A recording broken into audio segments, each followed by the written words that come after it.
I had a mastermind group. Somebody made this statement in the group: you just can't hire good people anymore. What's the main reason why people leave jobs that we've learned? Unclear expectations. Unclear expectations. So you're setting those at the very beginning in the hiring process. All the years I've been coaching, people tolerate people who are not really what they want, and they hire new people who aren't really what they want. I think a lot of people, when they hire, just hire a heartbeat. The hiring process is definitely one that can be rushed at times. It's a big benefit what you've done to create this process. Excited to talk about this episode. We call this a hiring map. Expert advice, practical tips, real-life stories. Have less stress, more time, and more money in your business. Welcome to the Cash Flow Contractor. Martin, I know you don't have any employees right now, but do True. you remember the last employee that you hired? Or maybe the last employee you had? Yes, I do. And I remember the last employee I fired too. Just about the same. It wasn't the same person. No, he sold the companies and people went on. Matter of fact, the guy that I hadn't talked to for 10 years from the company we sold, more than 10 years, called me today out of the blue. Anyway, he had finally got aged out and retired. And anyway, it's great to talk to him. Nice. Good stuff. Well, I'm sure hiring's changed and not changed since you were hiring employees. The means and the channels are probably different in many respects. I mean, was Indeed the biggest place that you went to go? Seriously? We didn't have computers, Khalil. No, that's not true. And that is 100% true.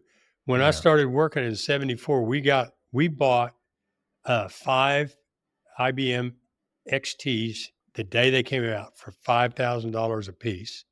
And within about 4 days, they were at $2,500 a piece. But anyway, that was in 82.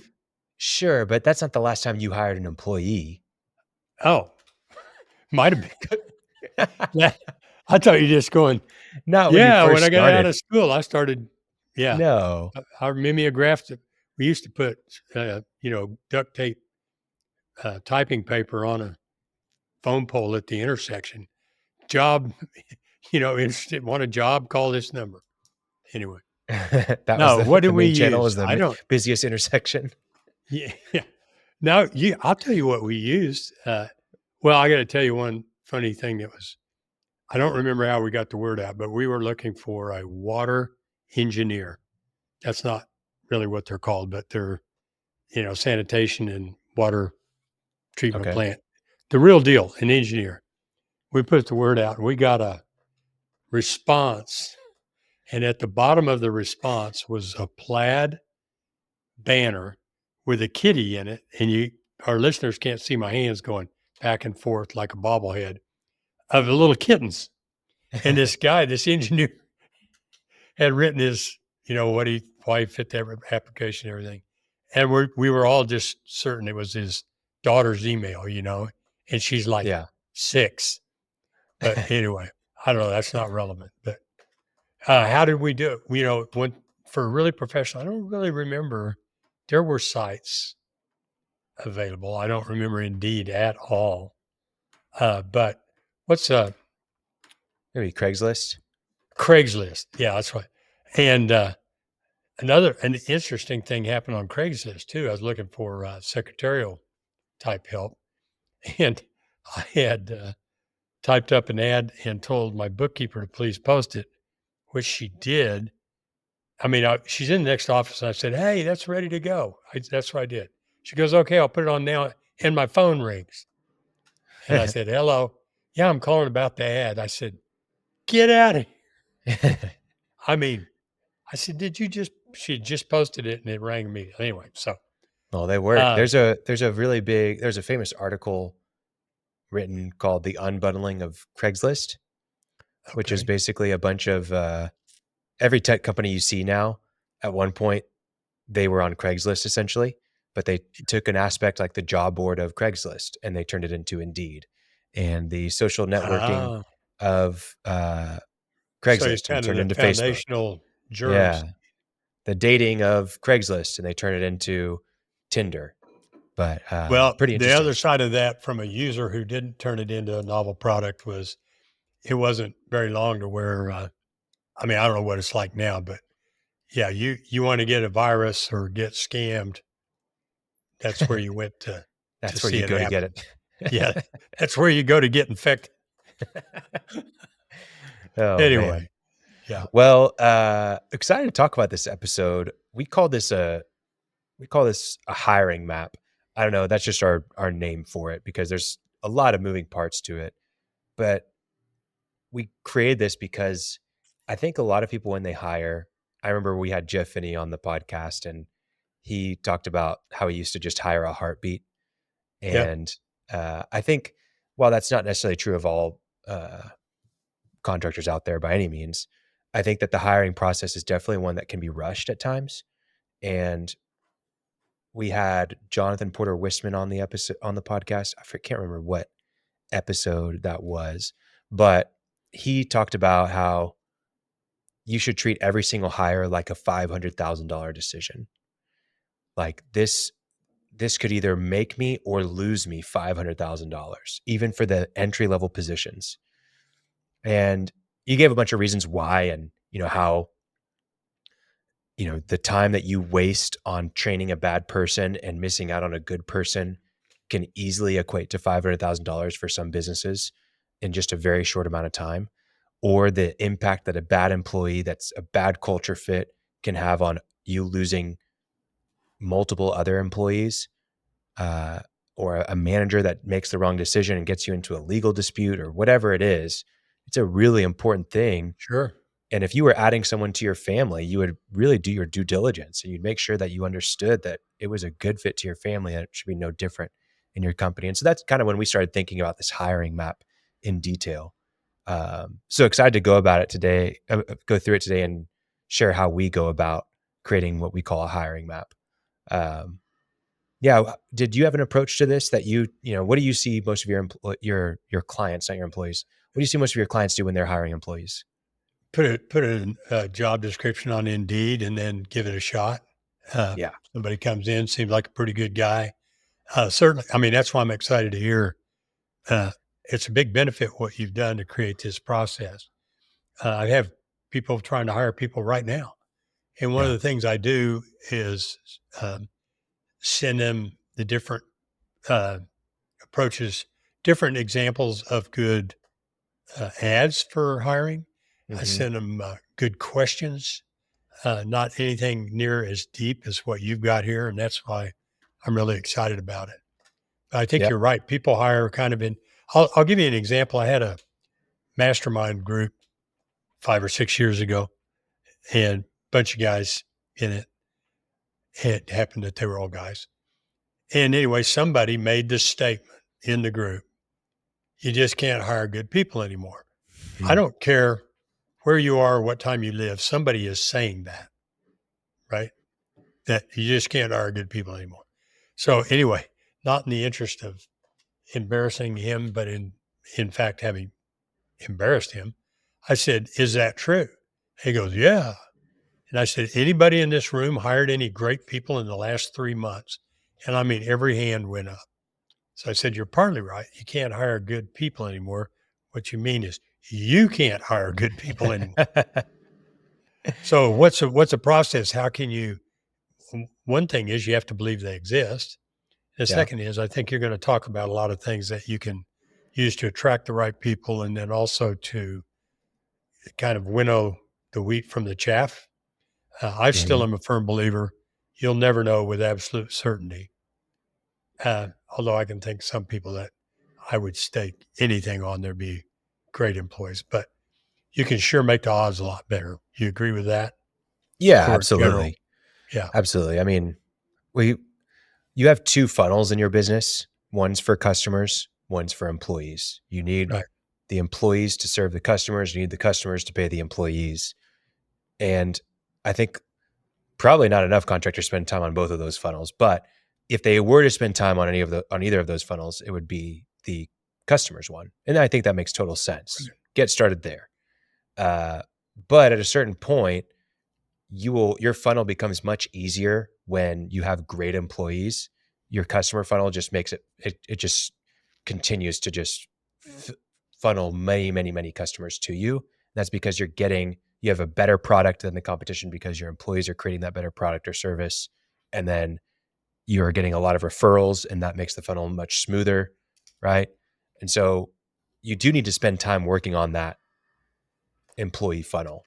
So I think, yeah, we'll start going through. I think where a lot of people miss out is that they really haven't nailed their identity down as a company.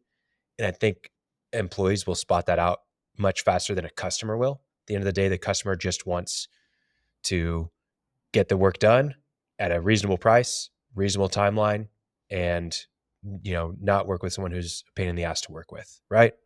Someone who answers the phone. With an employee, they're actually like, okay, I'm going to start working at this company. I'm going to spend some of the best hours of my day at this company. Who are they? Right? So you really need to have a good grip on who are you.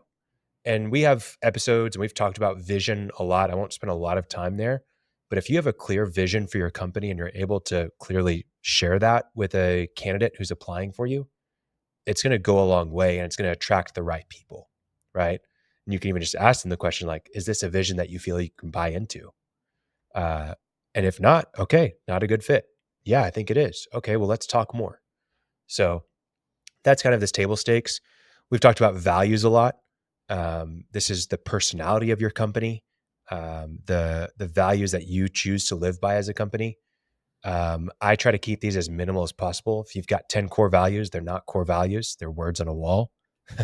I think they should be memorable. I think they should be something that is concise. Ideally, they can be like 3 or 4 values that you can just spit off the top of your head. And then most important, what they are needs to be absolutely evident in everything you do. Yeah, absolutely. Right. If you like to tell coarse jokes and personally insult people and you think that's fun, that's going to show up no matter what you say about respect. Right. Yeah. So anyway, got your point. Yeah. You've got to make sure that you're not just putting words that sound good on a piece of paper. You need to really evaluate yourself and what you really value. And then find a way of saying that resonates with other people. Right. And if you want, there's exercises you can do with your existing employees if you have them, or with people who you work with, like customers or vendors, suppliers even. Ask them, what is it like to be on the other side of our company? What is it like to work with our company? Good and bad, right? And then that's going to help you understand what your values are and what you display to others. So you have your company vision, you have your values. I break it down one step further. We had a great episode with Michael Girdley, I think episode 200, where he talked about core behaviors. And he's written about this on his newsletter and on his Twitter account. But core behaviors are breaking down your core values into really actionable and objective statements that you can follow. So if one of your core values is that you're a responsive company, it's not just, we always pick up the phone. It's like, no, we return all calls between 8 and 5 the same day, right? It's subjective. So if there was a phone call and we got a voicemail or we missed it, we're returning that call the same day, right? And so just breaking down all of your core values into really actionable and clear statements that you can follow as a team, that you can point to, and it's objective. Hey, this is what we do, right? Yeah. So I think that's one piece that people don't think about often whenever they're hiring, especially the smaller contractors. They're thinking a lot about what this role is and who they're going to be reporting to, what the duties are, responsibilities. But the reality is they're coming to work for a company, and you need to communicate who that company is. And if you have all these things nailed down, your job descriptions and job postings are going to be much more sound. But also when you jump into an interview and they ask questions about the company, you can point to these things very easily to answer those questions, or at least guide the answers to those questions. So yeah, those are the things that are company related. Now, the next thing that I like to go through is there's one more piece that's kind of for the role and for many roles in your company, but it's still related to the company. And that's the why work for you, or why work for your company. Ideally, you would have whoever's the direct report for this new hire heavily involved in this process. So if this is, hey, we're hiring an assistant project manager, the project manager should be involved in at least brainstorming the why work for you document. But essentially, you can cover the things that are very straightforward. Hey, what's the compensation? What are the benefits? What's time off look like? All those kinds of things. But then beyond the benefits and the compensation, what are the things that they should be excited about? What is it going to be like to work there every single day? What are the things that, we've talked about: challenge, mastery, and autonomy. Autonomy, mastery, and purpose. Yeah. And purpose. Okay. Yeah. So those three, I think about like having a challenging work environment that they're excited to come to and really exert themselves and learn. I think about having something meaningful. I think about having something that matters. And I think growth, just being able to excel at their career. Those are the things that really matter. And so being able to clearly define those in your why work for you document is really helpful. And this doesn't have to be some formal document. We've got a list of questions in our worksheet that help with this, but just bullet points of things that you think that would matter. If you were applying for the job, what would you want and what can you actually provide as a company? Don't lie on this, but list those things out. And so that's going to really help someone understand who your company is and how they fit into that and how it fits into their life and to their goals as an individual. So those are all the company aspects plus that role specific company item. From there, we go into like, I'll take a break there. Any questions about those, Martin? I know that we've talked, some of those are elementary and we've talked about those, but anything you see different about that? No, I agree with every point you made. The only thing is sometimes it's hard for people to do that, meaning us, hard to do that. Yeah. But give it a shot, right? Give it a shot. And, I'm happy to put in. Oh, go ahead. Well, I'm just going to say, if you're unable to articulate why somebody would want to work for you, and fortunately you said one of the main things I was thinking: growth, education, learning, advancement.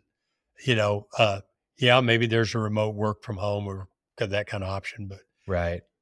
If you cannot articulate why somebody would want to work for you, they're not going to understand. They might come and work for you because they need a job and right. maybe even that's the kind of work you're going to get. Yeah. Yeah. I mean, and they could be good people, but you're just wasting them. Yeah. They need something outside, it's an alignment, but we'll talk about that at another time. But no, I think you're dead on. Talk about it very soon. So really, once you have all those things, it really helps you execute much better on the next things that we're going to talk about. So after you've done that, then you can really get candidate specific with what you're trying to hire for.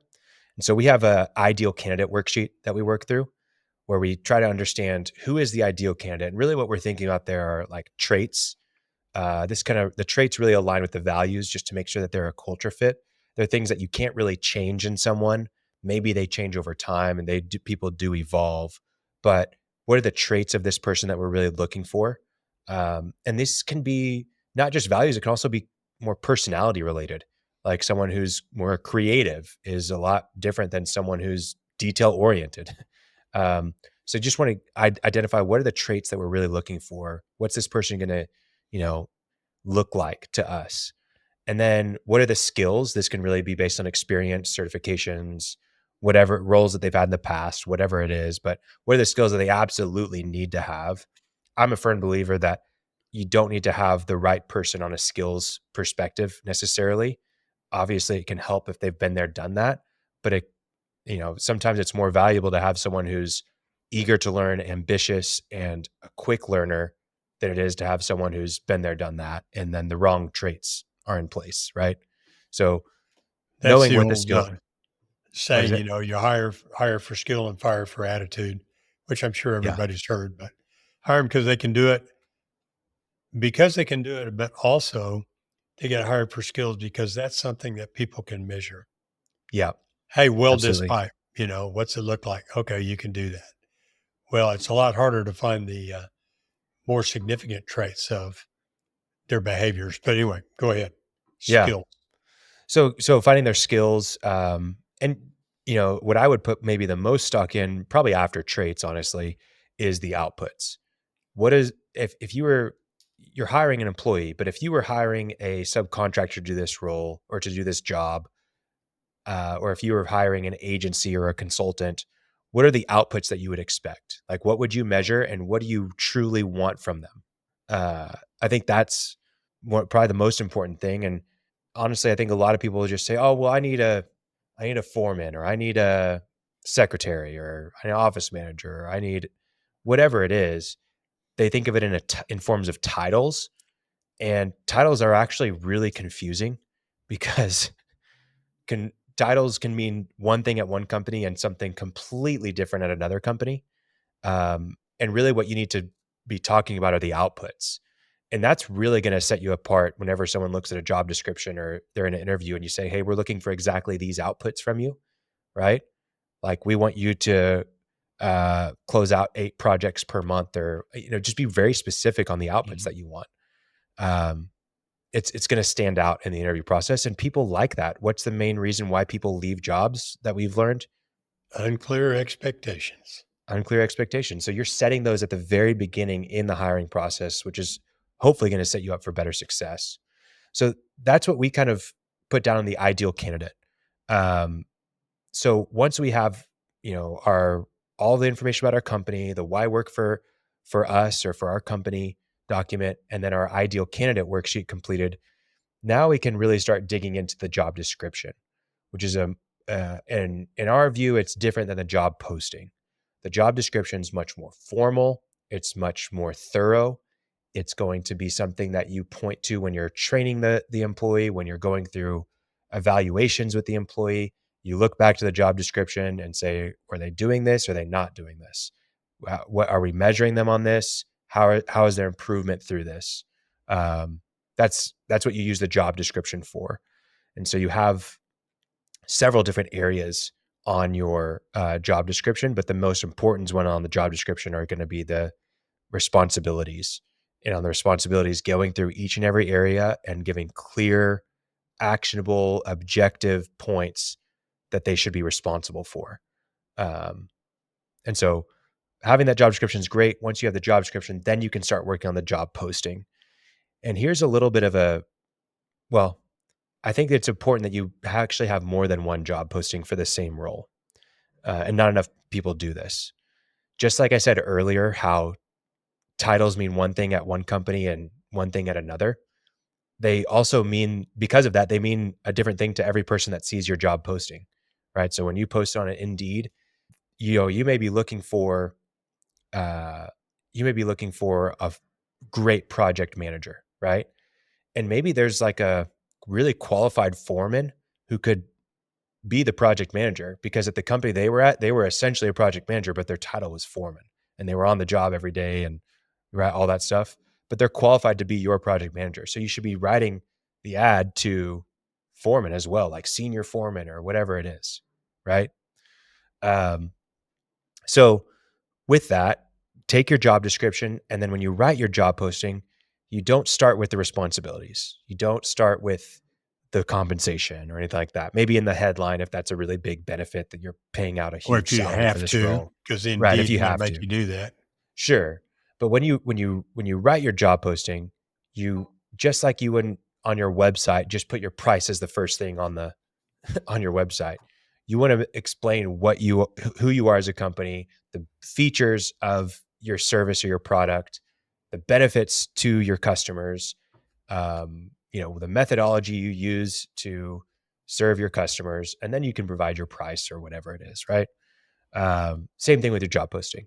You want to make sure that you're talking about here's why you should come work for us. Here's the ideal candidate that we're looking for. And you've already filled those out on your worksheets. Here's core behaviors that that we expect and that you can see, right? If you want to come work for us, come be our project manager. Here are some items.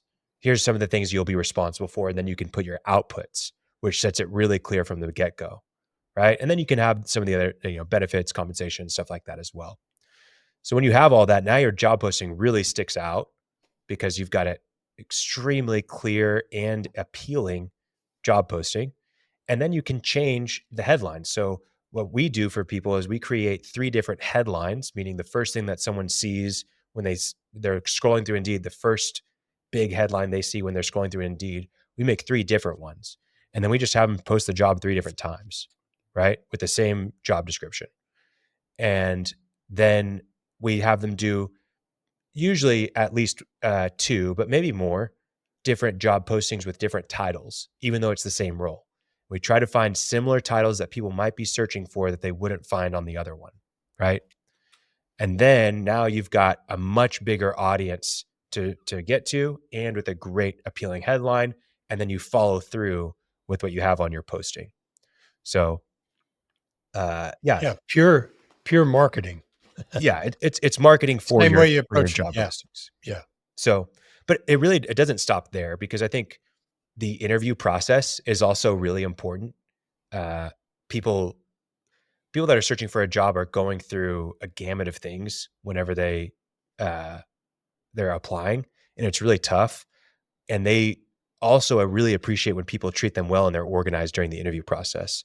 When people are rescheduling interviews, when they're not getting back in a timely manner, when they don't have everything put together, it just gives off a bad first impression, right?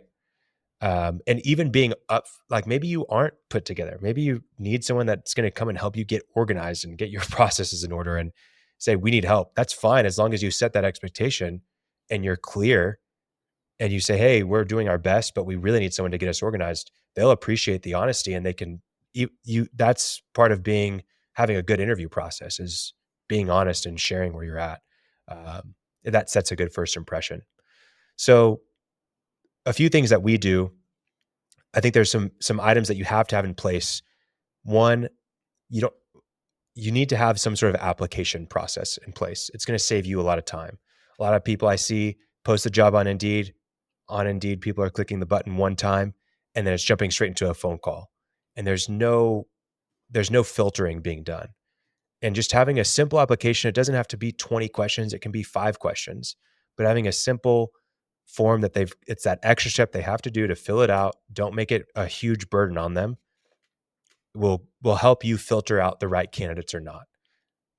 Now, if you're hiring for a role and you're not getting any candidates at all, you may skip that step just because you don't have the numbers. But for a lot of people, they're getting, like I was just talking to someone the other day, they're getting like 70 applicants for this role and they have no idea of where to start. It's just too much, right? Yeah. Well, start with, hey, the next step is that you apply. The people that choose not to fill out the 7 form fields that you have on your application are gone. Now you filtered it down. Yeah. Made it easier on yourself. Deselected. Yeah, absolutely. Exactly. So I think making those forms very baseline and not too difficult. Typically what I recommend is no more than like 2 time-consuming questions, meaning something that's not just like general information that they can copy and paste off of a resume or whatever it is. Well, give me an example of one that you've seen that you like to question. Yeah. Why do you want to take this job? Like, why do you want this job? What's appealing to you? Just that's a basic question you can ask. Someone's not going to be, I mean, you can tell if they've just copied and pasted from your job description, but we want to hear in their own words, why do you want this job? Right? What's appealing to you about this job? That's going to help you understand kind of what you're working with. I think by far one of the best things you can do on a job application for almost any role, maybe not more of the technical roles, like if you've got someone that's out in the field all day, every day, but if someone has any access to a computer throughout their job, I think having them record a Loom video introducing themselves and talking about them as a person, not as a professional, but hey, what are your hobbies? Tell me about your family.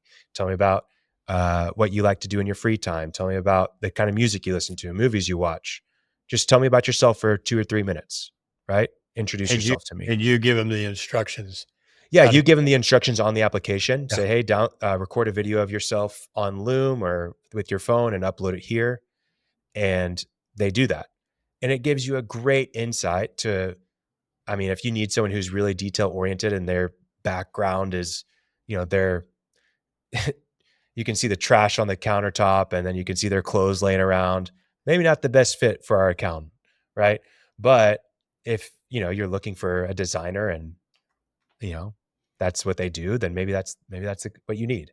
So anyways, I think that's a good step of having that loom in there, because it really Yeah. does help you understand a little bit more about who the person is before you go into an interview. Don't always judge a book by its cover, but it's helpful to get that first impression with a video. And if they've taken the time to do that, it means they're serious about the role, right? So then once you have your job application, ideally you have that going into some sort of tracker where you can see all of your applicants and move them from one stage to the next throughout your hiring process. But then what I don't see enough people do is they just go to schedule the interview right away. And really you need to have screening questions. You need to do a phone call. Ideally, it could be an email, but ideally it's a phone call because you get to hear their voice. You get to see how are they good on the phone or not? Are they professional? How do they respond back if they didn't answer your call? Those kinds of things. And when you do the screening questions, you're just confirming. One, I always ask, how did you find the job? We only mentioned Indeed, but really you should be posting your jobs in a lot of other places. I think Facebook groups for industries or for locations are really a valuable place to get good candidates. LinkedIn can be a good one depending on what type of role you're filling. And then you may go to Craigslist as well, depending on what kind of role you're filling. There's a lot of different channels out there beyond those, like a bunch of different job boards that are industry specific or that are about remote jobs or whatever it is. But be posting your job to more than just Indeed. Sometimes Indeed is so crowded, it's hard for people to feel like they can find the right job. And because of the way that you can just click to hire, it's not always clear to people that they should be, applying to those jobs and things like that. Right. So, yeah. How did you hear about us, or how did you hear about this job? Where did you find it? Is a great first question to ask on the screening call. And then from there, I always ask questions just confirming details that are specific to the job. So big ones are like, hey, you're aware that we are paying between 50 and 60,000 for this role. Like, get that out in front in the screening process so that there's no qualms when you've gone through the interview and you're ready to hire this person. They say, oh, I thought this was for much more, even though it clearly said it on your job posting. Confirming, hey, you have a driver's license, you have a vehicle, you can commute to work, you can provide your own equipment if you need to. You understand that we don't provide vacation days until you've accrued them over the first year, right? Just all the things that may be a hiccup in the hiring process. You want to get those things out in the open in the first call before you've even done an interview. And then once those things are understood, then you can schedule the interview at that point during the screening call, or you can have someone else reach out that's actually going to be doing the interview, potentially schedule the call via email or whatever it is. Another thing is to allow them to ask any questions ahead of time. Before we jump into like scheduling an interview, are there any questions you had about the position? And maybe whoever's doing the screening call can answer that, or if they're not qualified to, they can pass it along to someone who will answer it. And then you really want to schedule, if they're a good fit at that point, you want to schedule as quickly as possible, right? You don't want to, well, we did our screening call and then the next week we schedule an interview. And like if you did the screening call, even if you're going to schedule it next week, schedule it right then. Don't wait, because you're going to lose applicants. Sorry, I missed a couple of questions. One thing you do want to ask during the screening call is, are you currently employed and where are you working? And then another thing you can do during the screening call is when is the start date that you're hoping for?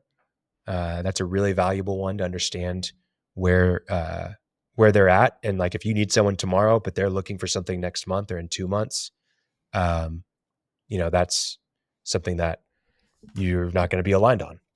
And then another one that you definitely should ask during screening calls, are you okay if we contact your references that were on the job application? Or you can ask for references during the screening call if you'd like, but preferably put it on the application and then confirm, hey, you can notify your references that we will be calling them at that point. So yeah, that's the screening calls. I think that filters down if you're getting a ton of applicants, but also it's not just about filtering. It's about making sure that you do have quality candidates and quality interviews upcoming. So once you've gone through that, you have your interviews, and I highly recommend having your interview questions written as you're going through your why work for us worksheet and your ideal candidate worksheet. Really, just by looking at your job description and your ideal candidate worksheet, you should be able to come up with great questions. A big thing that I don't see a lot of people doing on interviews is asking for examples. Can you share an example of when you did this? Just what's the output that you're looking for? Can you share an example of when you did this? Tell me a story about when this happened, right? Those are the types of things. And then do kind of scenarios. So ask them like, how would you handle a client who's upset with you, right? But asking those kinds of questions are much better than just, I don't know, I see some of these generic questions sometimes that are just like, you're not really getting to the heart of the matter. What do you think about interview questions? Well, I think it's really intelligent to ask why are manhole covers round? Are you aware of that? Is that a Google one? No, it was Bill Gates or something like that. But why are they round? It's got to be something about the pressure. Like if you were to step on it. It's the only shape that can't fall into the hole. Oh.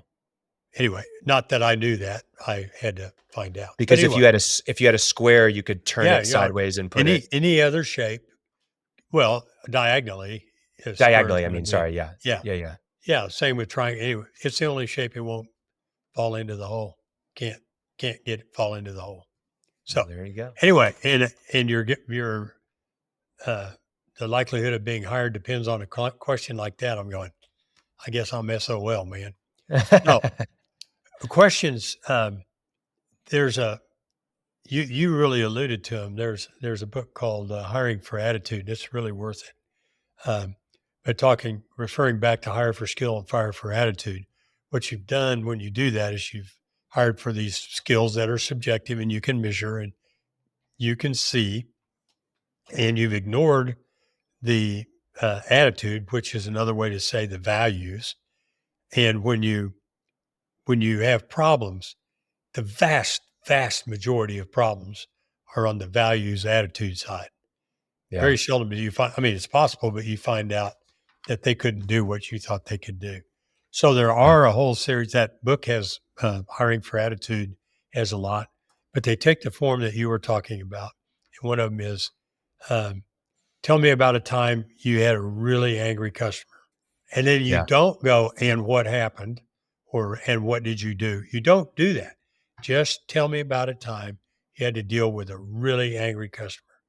You can't ask things like, tell me when it's okay to be late for work. Tell me about a time you were had to decide whether or not to disclose the confidentiality.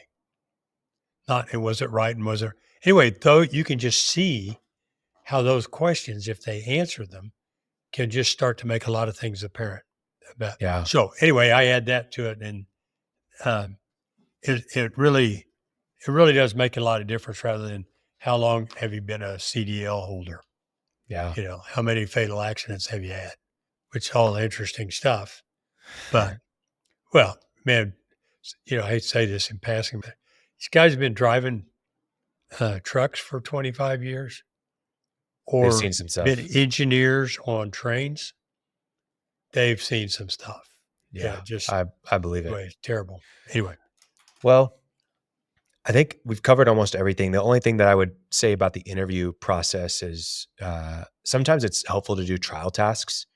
And I would say the more entry level the role, the easier it is to get those trial tasks done ahead of the interview. As the role is higher and higher, you may consider doing the trial tasks once they've been hired or when you're down to the final 2 or 3 candidates. And then even higher than that, you may do like a probationary period of like, hey, come work for us as a 1099 contractor for 30 days, just to make sure that we have the right fit before we fully fledged hire you. And we'll pay you, obviously. But I think doing that can really help you set yourself up for success and avoid heartbreak and challenges and legal action and all that kind of stuff. And as you get higher and higher up, people that are that higher up, if they've been laid off, they usually have a severance. They can afford to do trial work or whatever it is. So, Well, you got to be an attorney to do trial work, but I get your point. not Hey, trial. Come on. I have a question. Yeah. Well, first of all, will you post these items? Maybe not with fully fleshed explanation, but the sequence of items that are necessary. Now, who has to prepare this? I mean, has it got to be the boss? Can somebody subordinate Well, at least get it started? Or is well, this another thing the busy bosses got to take a day or take a month and yeah. go do it? What I love about this is that it's really like a system. And so once you have it in place for one role, it's really not that challenging to get it duplicated for the next role. Yeah, there's definitely some items that need to be cleaned up and all that stuff.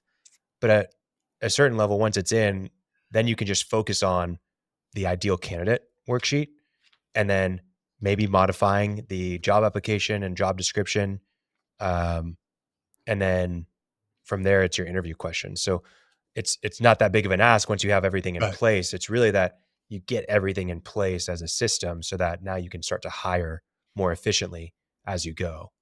But Yeah. yes, we will post a list of all of these. We'll put together a little document that'll have everything listed. And if this is something that people want to, talk about in more depth, this is something that we help people with, is building out a hiring map. And we'd love to chat. Yeah. Well, yeah, I think it's hugely important. It's also not just between one job and another. Once you have the vision for your company, you have the vision for this, right? Yeah. Once you know your values, you have your values for this. Yeah. So you're getting to reuse a lot of not reuse, whatever. Anyway, you can use it for multiple areas, having Yeah. that information done.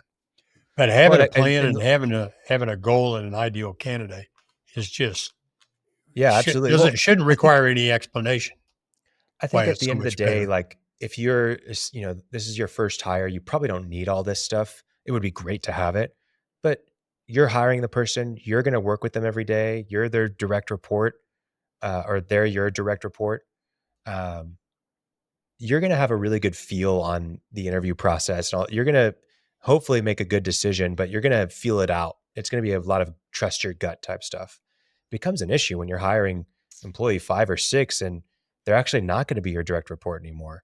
And they're reporting to someone else on the team. And you can't really afford to be that involved in the hiring process that much. If you have this hiring map in place, if you have a system for it, someone else can go really run the system so that then you can just show up for the qualified candidate interviews, right? And you don't have to worry about the rest of this stuff because someone else on your team can. Yep. Yeah. So 2 things that I didn't mention: offer letter, have that ready ahead of time. So that whenever you do go through a great interview and we're like, that person's in interview process with 3 other companies right now, and we need to get them now. You have the offer letter ready to send over, and it's not something that you're, okay, well, we'll get that put together and then we'll reach out to them, or, you still want it to be that formal thing. And then contract, having a contract for all of your employees, and have a handbook if you can as well, that kind of outlines policies and procedures for them to sign. That's whenever we also send over expectations document, where it's just, here's what you can expect of us and here's what we expect of you. That's really pulling from your core behaviors that you have for your company. And then also kind of your why work for us and what you provide. We're going to pay you every month, that kind of stuff. So yeah, this has been fun, Martin. Really good, man. I appreciate it. All the effort you've gone into. And Yeah. you're doing that. I want to make it clear. You're doing that for people. And Yeah, it's we working out just did really one well. last week. So it's a lot of fun. And we're putting together a growth kit for it that people will be able to buy, and even just a guide if they want to do it themselves. So we'll launch that at some point. There's one last thing too, because all the years I've been coaching, people tolerate people who are not really what they want. And they hire new people who aren't really what they want. They settle for, and I ask people to think about most businesses, whatever their their average employees are like, the owner or the boss has somebody that they just, oh my gosh, they're Yeah. totally on board. They're engaged. They understand what I want. They wouldn't ever leave something half done because it hit 5 o'clock. I mean, they just have somebody like that working for them. And I say, imagine if everybody working for you were like that. Yeah. So it's not settling, and it is possible to improve the odds. Yeah, absolutely. It is. And get rid of the people that don't belong on the ship. Nothing's going to be more of an anchor while you're trying to sail than someone who just doesn't belong. So, And it's not fair for them either. They need to be Yeah. someone else. yeah, absolutely. Absolutely. All right. Well, thanks, Martin. Okay, you too, sir. Talk See to you you around. next week. Okay. All right. Bye. Thanks for tuning in to the Cash Flow Contractor. Follow us on Spotify, Apple Podcasts, and YouTube. Visit thecashflowcontractor.com. See you next episode.